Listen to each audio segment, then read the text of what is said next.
जय बोलो देवादिदेव 1008 श्री भगवान महावीर स्वामी की जय जय जय। अहिंसा परमो धर्म की जय जय जय। परम पूज आचार्य गुरुवर श्री विद्यासागर जी महाराज की जय जय जय। बोले परम पूज मुनि श्री प्रमाण सागर जी महाराज की जय जय जय। बोले परम पूज मुनि श्री आर्य सागर जी महाराज की जय जय जय। नमोस्तु।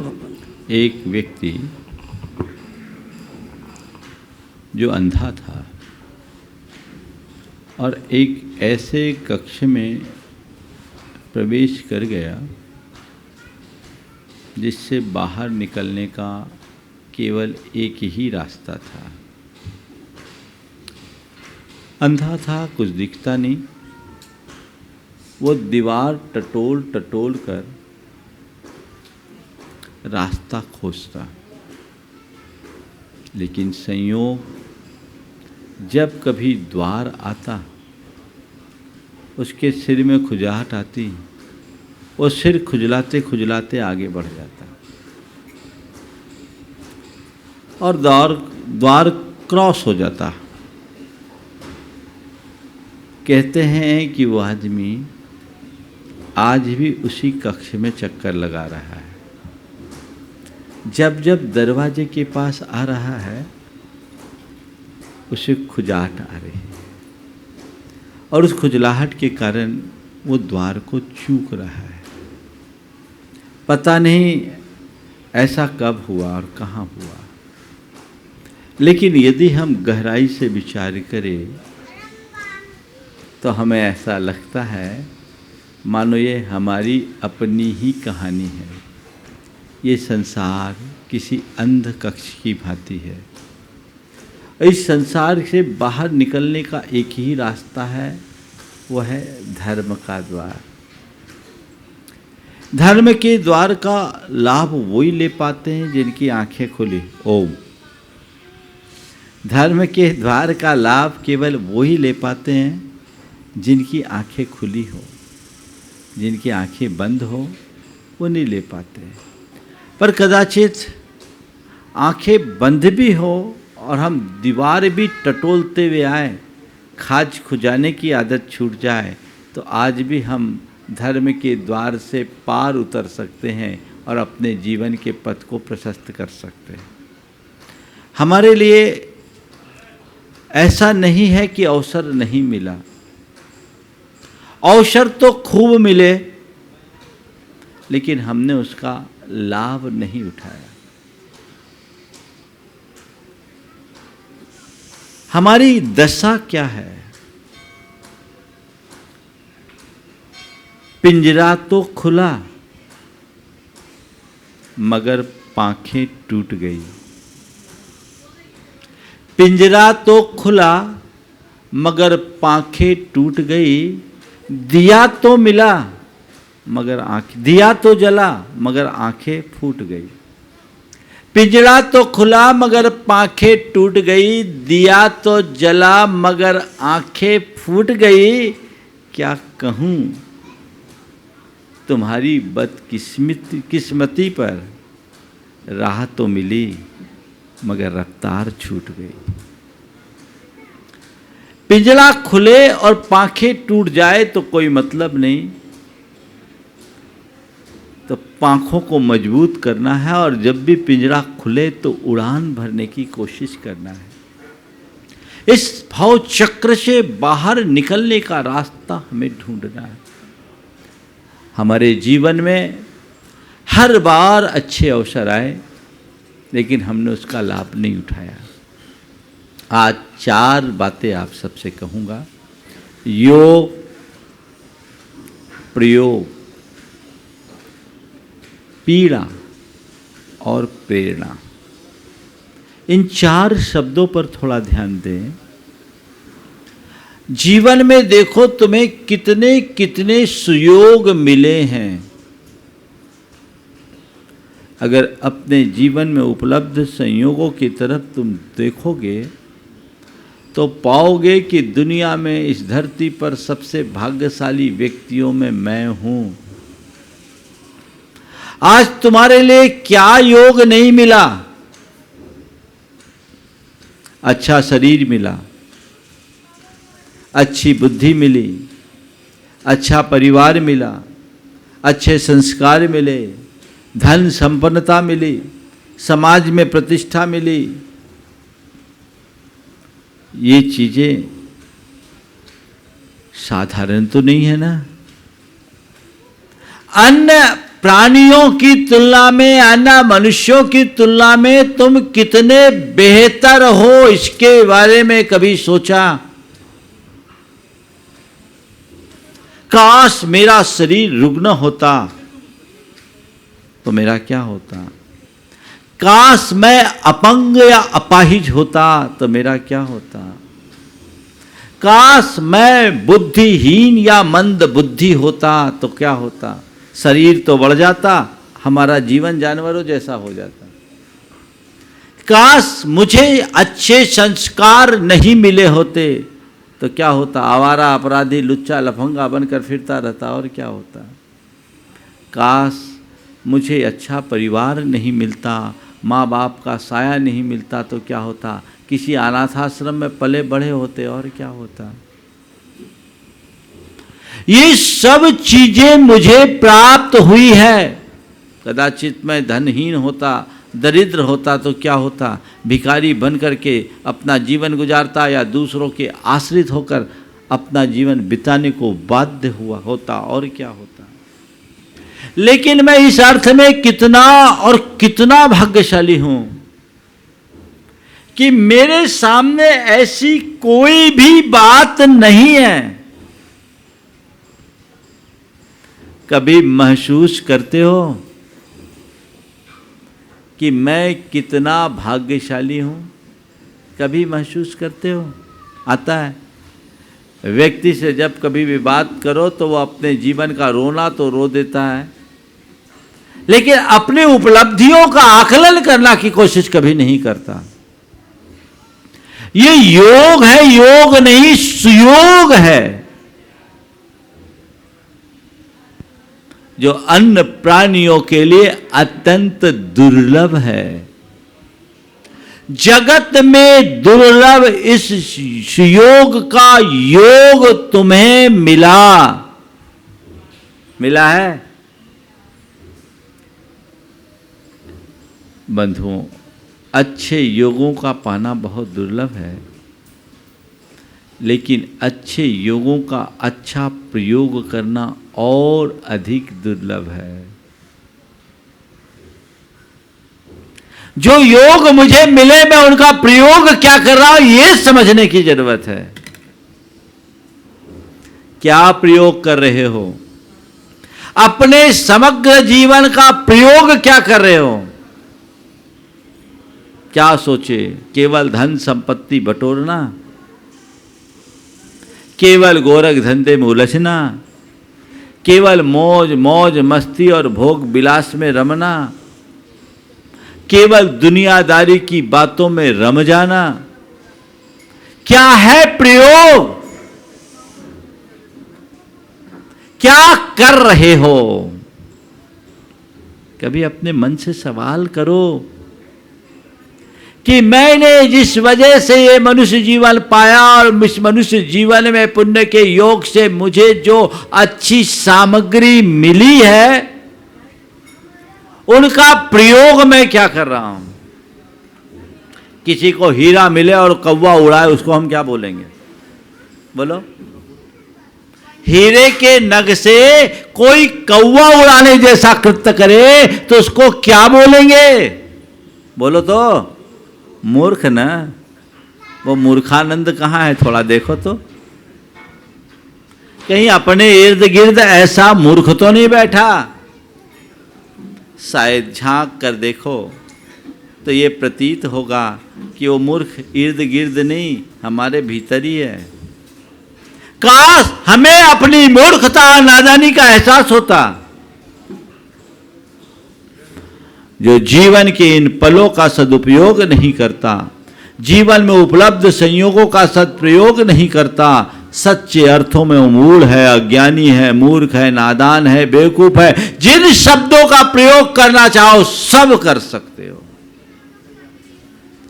लोग दूसरों की मूर्खता को देखकर हंसते हैं, काश अपनी नादानी पर हंसते, पर मुश्किल तो यह है नादान होकर के भी हम अपने आप को समझदार साबित करने की चेष्टा में लगे। ये चेष्टा बदलिए, अपनी सोच को बदल डालिए और अपने चिंतन की धारा में परिवर्तन कीजिए, तब कहीं जाकर इस जीवन का लाभ मिलेगा।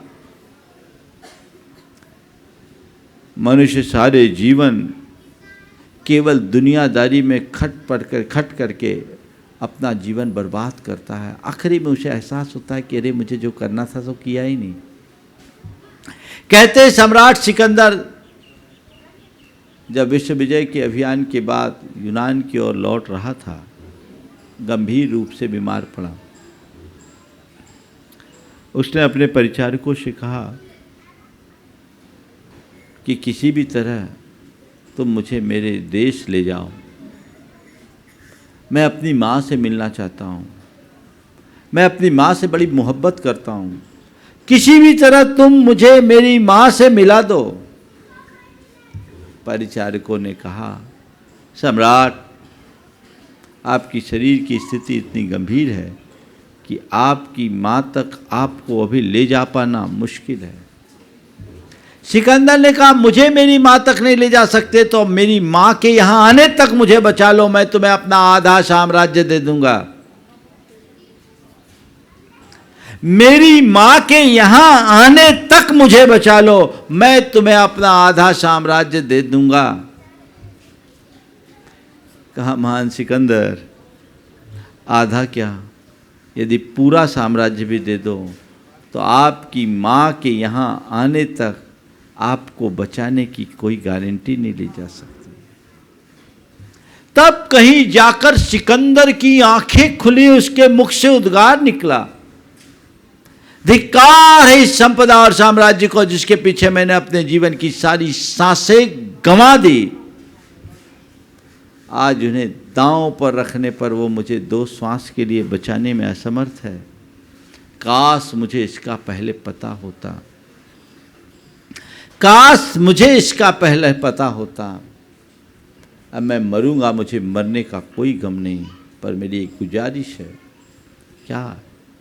मैं जब मरूं तो मेरे जनाजा उठाते समय मेरे दोनों हाथ बाहर निकाल देना। अरे ये कैसे होगा? जनाजे से हाथ का बाहर निकालना तो कायदे के विरुद्ध होगा। हाँ, सम्राट सिकंदर का जनाजा उठेगा और कायदे के विरुद्ध ही उठेगा, ताकि दुनिया भर के लोग ये जान सके कि सारे कायदे की उपेक्षा करके विश्व विजेता बनने वाला सिकंदर भी इस दुनिया से खाली हाथ जा रहा है।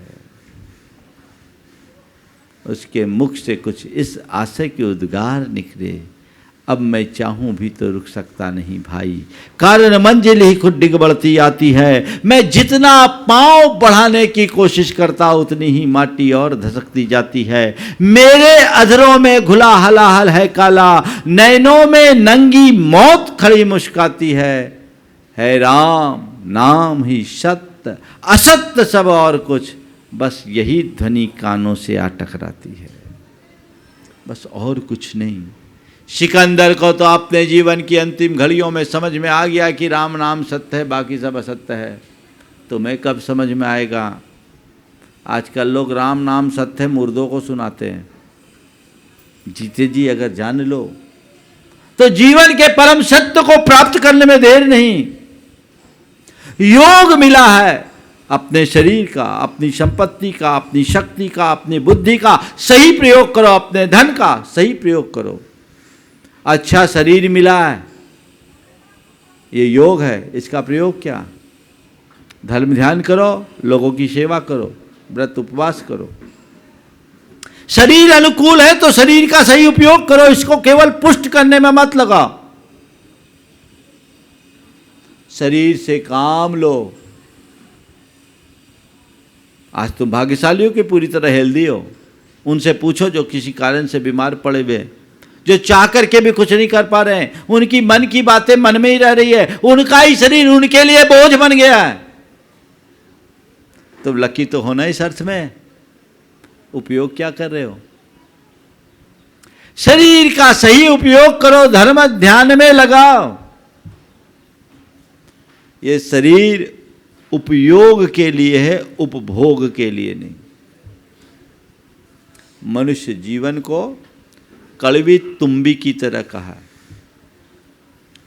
कड़वी तुम्बी समझते ना, तुम्बी लौकी, उसका अगर उपभोग करोगे तो फूड पॉइजन बन जाएगा, फूड पॉइजन हो जाएगा और वो कभी कभी जानलेवा भी हो सकता है। लेकिन उसी तुम्बी के सहारे अगर व्यक्ति चाहे तो बड़े बड़े नदी नालों को, उफनते नदी नालों को भी पार किया जा सकता है। तो संत कहते हैं ऐसे ही ये तुम्हारा शरीर है, इसका उपयोग करोगे तो तर जाओगे, उपभोग करोगे तो मर जाओगे। इसलिए जीवन का उपयोग करो, उपभोग नहीं। उपयोग करो, सही उपयोग करो। ये मनुष्य जीवन में जो सुविधा हुआ नत्र नहीं है। नारकियों में मार काट से फुर्सत नहीं, पशु पक्षियों में अंदर समझ नहीं, और देवों में राग रंग से फुर्सत नहीं। भाग्यशाली है वे मनुष्य जिन्हें मनुष्य जीवन मिला, और मनुष्य जीवन मिलने के बाद ऐसी सद्बुद्धि जगी कि वे अपने मानव जीवन का सही प्रयोग करने के लिए उद्यत हो रहे हैं। मन में संकल्प जगाइए, अपनी भावना को वृद्धिंगत कीजिए, अन्यथा एक दिन कहानी खत्म हो जाएगी। और क्या होगा, अरे अभी थोड़ी देर पहले तो उससे बात हुई थी, उसकी खबर आई थी, अभी तो अच्छा था, चला गया। थोड़े अच्छे कर्म करोगे, बहुत अच्छा आदमी था, थोड़े दिन तुम्हारे नाम की चर्चा होगी, बाद में उसको भी भूल जाएंगे। क्या मिलेगा बोलो? इस दुनिया में रोज हजारों लाखों जन्म लेते हैं, हजारों लाखों मरते हैं। कितने को जानते हैं हम, कितने को याद करते हैं। थोड़े देर के लिए कल्पना करो कि अगर मैं मर जाऊंगा तो मेरे बाद क्या होगा। बोलो, मैं मरूंगा और मेरे बाद मेरा क्या होगा। मेरे बारे में 10-12 दिन आंसू बहाएंगे, आजकल तो 3 दिन में ही सारा काम हो जाता है। अब तो वो भी खत्म, तीसरे ही दिन में सब काम निपट गया, कौन आंसू बहाएगा।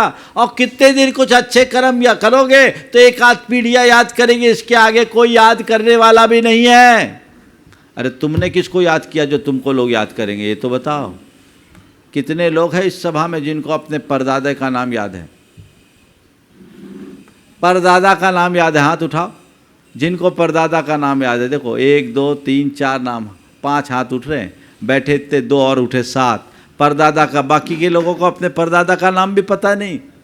परदादा तो बहुत निकट है, और उससे ऊपर उन घरों में होगा जिनने अपना वंश वृक्ष बना रखा होगा। बाकी तो लोग उसको भी भूल जाते हैं, और नाम याद है, शकल तो किसी की याद होगी ही नहीं।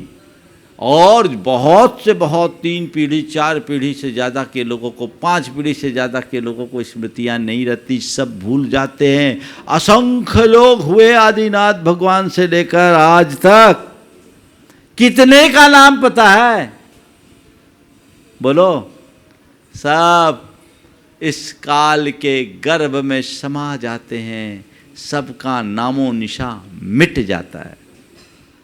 इसलिए जड़ उपलब्धियों की तरफ दृष्टि मत रखो, अपनी आत्मा की उपलब्धि की तरफ ध्यान दो, अपने जीवन के उत्थान के प्रति ध्यान दो।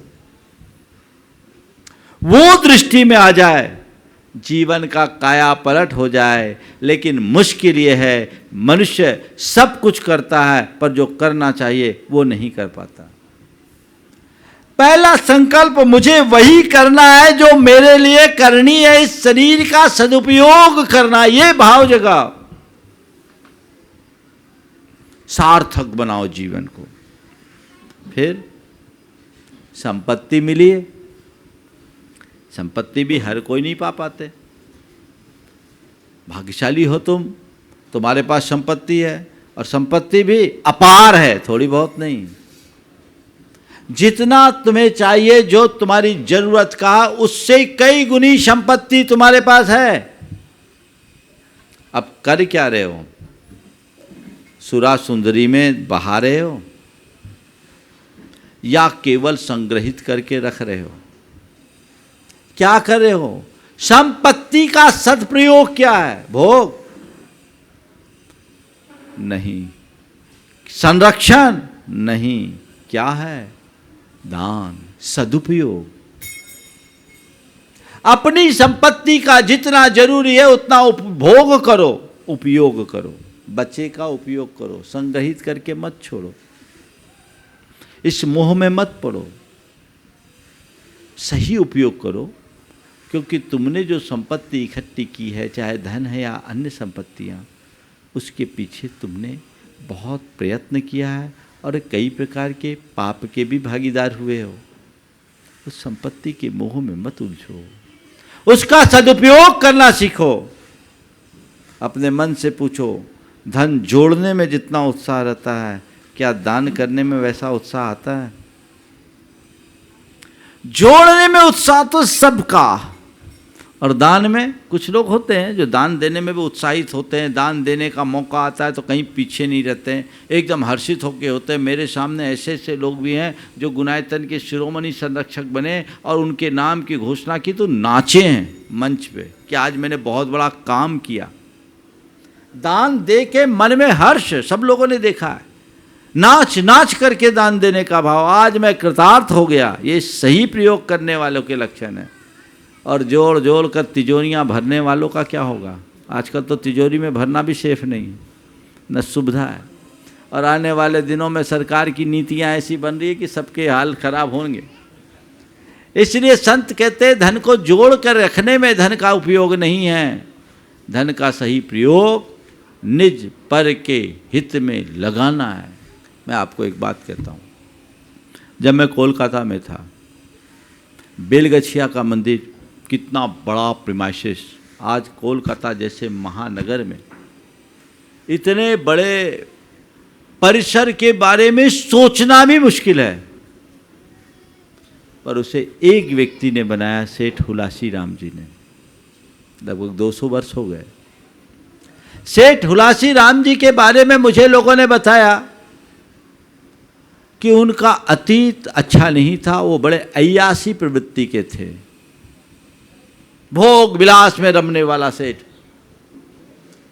पर उन्हें किसी ने मार्गदर्शन दिया, उनकी सद्बुद्धि जगी और उससे कहा गया कि भैया तुमने जीवन में बहुत पाप किए, एक काम कर लो, एक मंदिर बना लो, तुम्हारे पाप कटेंगे।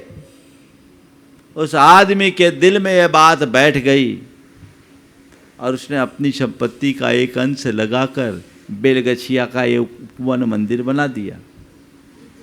आज 200 साल से जो भी वहाँ आ रहे हैं सब केवल पुण्य अर्जित कर रहे हैं, और जैसे ही लोगों को मालूम पड़ता है तो सेठ हुलासी राम के प्रति भी उनका हृदय श्रद्धा से नतमस्तक हो जाता है।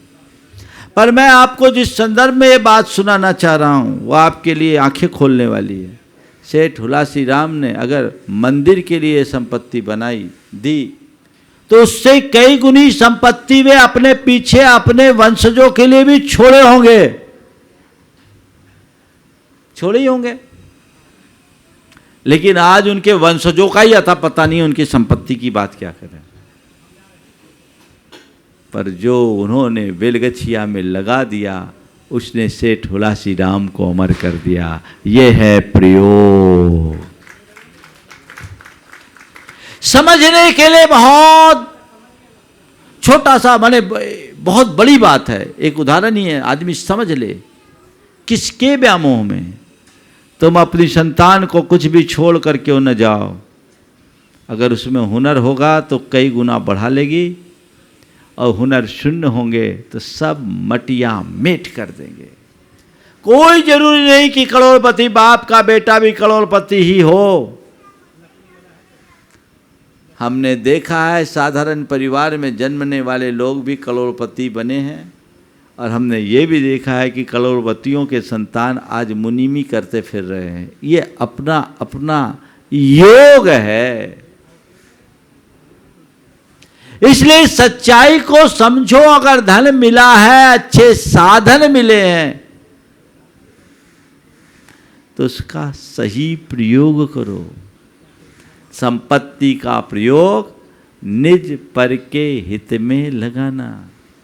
अब बुद्धि मिली तो बुद्धि का प्रयोग किसके लिए करें? बुद्धि मिली तो कोशिश करो निज पर को हित के मार्ग में लगाने की। आजकल लोग अपनी बुद्धि का उल्टा प्रयोग ज़्यादा करते हैं ना, बुद्धि चलाते रहते हैं। और सोशल मीडिया में तो ऐसे उल्टी खोपड़ी लोगों की रोज़ हरकतें आप लोग देखते हैं, कहाँ से कहाँ बुद्धि चलाते हैं। कुछ समाज के वातावरण को ख़राब करने के लिए लोग अपना दिमाग चलाते हैं, कुछ तो भी समाज में संदेश भेजते हैं जिससे समाज का सौहार्द खराब होता है। कई लोग हैं जो एक दूसरे को लड़ाने भिड़ाने में अपनी बुद्धि को चलाते हैं। नहीं, ये बुद्धि मिली है, बहुत दुर्लभता से मिली है, इसका सदुपयोग करो, दुरुपयोग मत करो। निज पर के हित में अपने बुद्धि का प्रयोग करो। कभी भी गलत काम में अपना दिमाग मत लगाओ। हमारे पास ऐसे ही बहुत काम है, फालतू के काम में दिमाग लगाने का क्या काम। न फालतू बात करो, न फालतू काम करो, काम से काम रखो, बुद्धि का सही प्रयोग करो। आजकल के समय में जो देखता हूं, इंटेलेक्चुअल क्राइम बहुत तेजी से बढ़ रहा है। एक अपढ़ निरक्षर व्यक्ति के अपराध से एक पढ़े लिखे व्यक्ति का अपराध बहुत उच्च स्तर का होता है। वर्ल्ड ट्रेड सेंटर में जो हमला हुआ, ये किसका हमला था? ये बुद्धि के दुरुपयोग का। बुद्धि को सही दिशा में नियोजित कीजिए, उल्टी बुद्धि कहीं मत चलाइए। एक संकल्प ले लीजिए, आज तुम्हारे पास बुद्धि है, कल तुम्हारी बुद्धि खत्म हो जाए कोई भरोसा नहीं। मैंने ऐसे लोगों को भी देखा कि इसी जीवन में उनकी बुद्धि खराब हो गई। एक सज्जन है मेरे संपर्क में, अब तो रिटायर हो गए, मध्य प्रदेश सरकार के एक विभाग के वो डायरेक्टर थे, CMD। उनका इकलौता बेटा था, गोल्ड मेडलिस्ट, इंजीनियरिंग कर रहा था।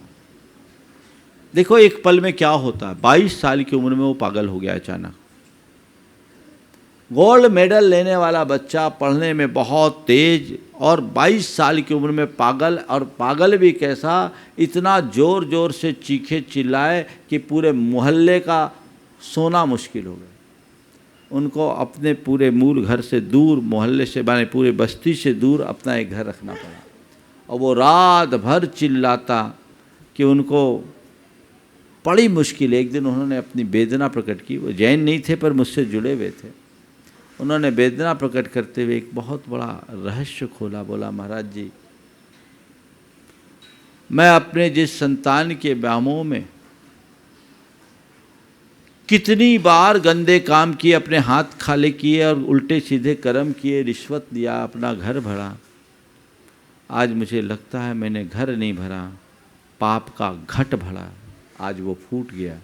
मैंने जिस संतान की खातिर किया, आज उस संतान की ये दशा हो गई।